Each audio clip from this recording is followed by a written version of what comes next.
சொன்ன வார்த்தையை காப்பாற்றாது நியாயம் தானா நீதி தானா தமிழக அரசு எந்த பக்கம் ஆதரவு இருக்கோ அதுதான் ஆட்சியாளர்களுக்கு அரசு அமைக்கிறதுக்கு அடித்தளமாக கொடுக்கிறாங்க.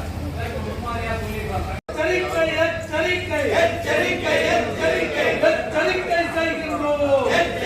செய்கின்றோம் எங்கள் கோரிக்கை நிறைவேறாவிட்டால் போராட்டங்கள் அன்றைக்கு தேவையானவர்கள் ஒரு குழு அமைப்பதற்காக எல்லாம் வந்தார். ஆனால் அடிப்படையில் மத்திய அரசு ஆனால் நம்மை பொறுத்தவரைக்கும் ஒன்றே ஒன்று பழைய திட்டம் ஒன்றுதான் தீர்வாக அமையும் என்ற அடிப்படையில் தான் நம்ம தொடர் போராட்டத்தில் இன்னைய வரைக்கும் இருக்கோம்.